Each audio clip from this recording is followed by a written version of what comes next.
नमस्ते। आज म तपाईहरुलाई मेरो भाषा अध्ययनको अनुभव साझा गर्न चाहन्छु। मेरो मातृभाषा नेपाली हो र नेपालीहरूले सामान्यतया 4 वटा भाषाहरू जान्छन्। नेपाली भाषा, हिन्दी, अंग्रेजी र उर्दू भाषा साधारणतया सबैले जान्छन्। नेपाली भाषा र हिन्दी भाषाको देवनागरी लिपि प्रयोग गरिने भएकोले नेपालीहरू प्राय हिन्दी, नेपाली पढ्न र लेख्न पनि जान्दछ। तर उर्दू भाषाको लिपि चाहिँ फरक लिपि प्रयोग गरिने भएकोले बोलेको बुझिन्छ तर पढ्न लेख्नको लागि चाहिँ छुट्टै अध्ययन गर्नुपर्ने हुन्छ। पढ्ने र लेख्ने कुरा नसके पनि लगभग उर्दू भाषा र हिन्दी भाषामा त्यति धेरै फरक नभएकोले प्राय नेपालीहरूले उर्दू भाषा पनि बुझ्छन्। नेपाली, हिन्दी, इङ्ग्लिस र उर्दू यी 4 वटा भाषा प्राय नेपालीहरूले बुझ्ने गर्दछन्। मैले वैदेशिक रोजगारको लागि 2013 सालबाट कोरियन भाषा अध्ययन सुरु गरेको थिएँ। नेपालको त्रिभुवन विश्वविद्यालय अन्तर्गत विश्व भाषा क्याम्पसमा मैले कोरियन भाषा अध्ययन सुरु गरेको थिएँ। विश्व भाषा क्याम्पसमा 4 सेमेस्टरसम्म अध्ययन गरेर मैले केही समय वैदेशिक रोजगार अनुमति प्रणाली अन्तर्गतको परीक्षा तयारी गर्ने विद्यार्थीहरूमा कोरियन भाषा पढाउने काम गरेको थिएँ। त्यसपश्चात म 2015 बाट 2020 सम्म दक्षिण कोरियामा रोजगार अनुमति प्रणाली EPS अन्तर्गत काम गरेको थिएँ। त्यसपश्चात फेरि मैले 2024 बाट विश्व भाषा क्याम्पसमै जापानिज भाषाको अध्ययन सुरु गरेको थिएँ। विश्व भाषा क्याम्पसमा प्रत्येक सेमेस्टर 6 महिनाको हुन्छ र मैले जापानिज भाषा 6 महिनाको अध्ययन सकेपछि पुनः सँगसँगै जर्मन भाषा पनि सुरु गरेको थिएँ र त्यसको लगत्तै अर्को 6 महिना पछाडि चाइनिज भाषा पनि सुरु गरेँ। त्यसरी मैले यी 3 वटा भाषा 2024 देखि अध्ययन गर्दै आइरहेको छु। भाषा अध्ययनको लागि चाहिँ मेरो विचारमा सबैभन्दा महत्त्वपूर्ण कुरा भनेको यसको लागि धेरै नै समय दिनुपर्ने हुन्छ।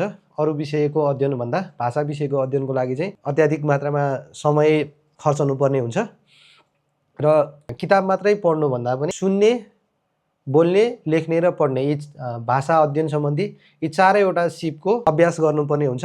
त्यसमा पनि सबैभन्दा महत्त्वपूर्ण कुरा भनेको सुन्ने विषय हो जस्तो लाग्छ। सुनसके मानिसले पनि मातृभाषा एउटा प्राकृतिक रूपमै सिक्दछन्। कुनै पनि विद्यालय, विश्वविद्यालय नगइकन आफ्नै गाउँ समाज, घरबाट नै हामी यो भाषा सिक्छौँ। त्यो भनेको हामी सर्वप्रथम धेरैभन्दा धेरै सुन्छौँ। सुनेको कुरालाई हामीले बोल्न थाल्छौँ र बिस्तारै पछि गएर स्कुल, कलेजमा गएर हामी त्यो भाषालाई पढ्ने, लेख्ने गर्छौँ र त्यसलाई निखार्ने काम गर्छौँ। त्यसै गरेर हामी अन्य भाषा सिक्ने हो भने पनि सर्वप्रथम भनेको सुन्नु सबैभन्दा महत्त्वपूर्ण कुरा हो जस्तो लाग्छ। सर्वप्रथम त्यो भाषालाई सुनेर त्यसपछि त्यसलाई बोल्ने अभ्यास गर्ने, त्यसपछि पढ्ने र लेख्ने अभ्यास गर्दाखेरि हामीले जसरी प्राकृतिक रूपमै हामी मातृभाषा सिक्छौँ त्यसै गरेर अरू भाषा पनि त्यसरी सिक्दाखेरि हामी सहज रूपमा भाषा सिक्न सक्दछौँ जस्तो लाग्छ। कारण मैले चाहिँ भौतिक कक्षाहरू लिने भनेको चाहिँ आफूमा निखार ल्याउनको लागि भौतिक कक्षाहरूको नि आवश्यकता पर्छ। तर आफूले अध्ययनको लागि भनेको सबभन्दा महत्त्वपूर्ण कुरा भनेको धेरैभन्दा धेरै सुन्ने र त्यसलाई बोल्ने अभ्यास गर्ने र त्यसपछि मात्र पढ्ने र लेख्ने सिपको अभ्यास गर्दाखेरि हामीले सहज रूपमा भाषा अध्ययन गर्न सक्छौँ जस्तो लाग्छ। भाषा अध्ययनको लागि सामान्यतया विद्यार्थीहरूले गर्ने गल्ती अन्य विषयको अध्ययन गरे जसरी नै भाषाको अध्ययन गर्नु जस्तो लाग्छ। किताबको मात्रै प्रयोग गरेर आफै वाक्यहरू बनाउने प्रयास गर्नुभन्दा धेरै पहिला सुनेर त्यसको अनुकरण गर्दा छिटो र प्राकृतिक रूपमा भाषा सिक्न सक्छौँ जस्तो लाग्छ। त्यसकारण अहिले भाषा अध्ययनको लागि युट्युबमा धेरै सामग्रीहरू उपलब्ध छन्। आधारभूत ज्ञानको लागि हामीले आफूले सिक्न चाहेको भाषा र आफूलाई राम्रोसँग आउने भाषा, आफ्नो मातृभाषा अथवा आफूलाई राम्रोसँग आउने भाषा यी 2टा भाषामा सर्वप्रथम हामीले त्यसको व्याकरण र शब्दार्थहरू सिक्न सक्छौँ। सुरुवाती चरणमा 2टा भाषामा भएका सामग्रीहरू उपयुक्त हुन्छन्। सुन्ने मात्र भन्दा पनि आफ्नो मातृभाषामा अथवा आफूलाई आउने भाषामा स्पष्ट रूपमा बुझेर सुनाइ गर्दा त्यसको प्रतिफल राम्रो निक्लिन सक्छ र अलिकति माथिल्लो स्तरमा पुगेपछि चाहिँ जुन भाषा सिक्न चाहेका छौँ त्यही भाषाका सामग्रीहरू सुन्दाखेरि बढी प्रभावकारी हुन्छ। प्रभावकारी अध्ययनको लागि सुन्ने मात्रै भन्दा पनि सुनेको कुरालाई बुझेर सुन्न सकियो भने अध्ययनलाई धेरै प्रभावकारी बनाउन सकिन्छ। त्यसको लागि क्रोम ब्राउजरमा ल्याङ्ग्वेज रियाक्टर भन्ने एकदमै उपयोगी क्रोम एक्सटेन्सन प्रयोग गर्न सकिन्छ।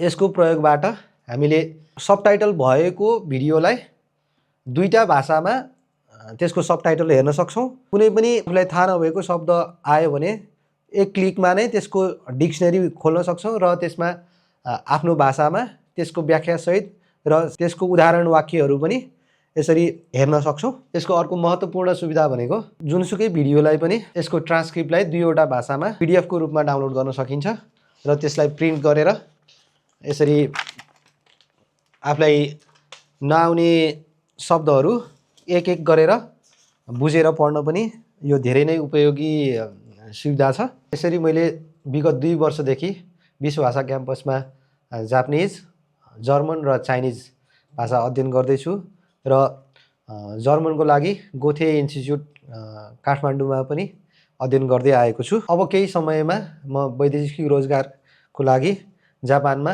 ट्रक ड्राइभरको रूपमा जाँदैछु। मेरो युट्युब च्यानल, फेसबुक पेज र इन्स्टाग्रामबाट तपाईहरुले भाषा अध्ययन सम्बन्धी जानकारी, यात्रा सम्बन्धी भिडियो, जापानमा ड्राइभिङ सम्बन्धी जानकारीमूलक भिडियोहरू हेर्न सक्नुहुनेछ।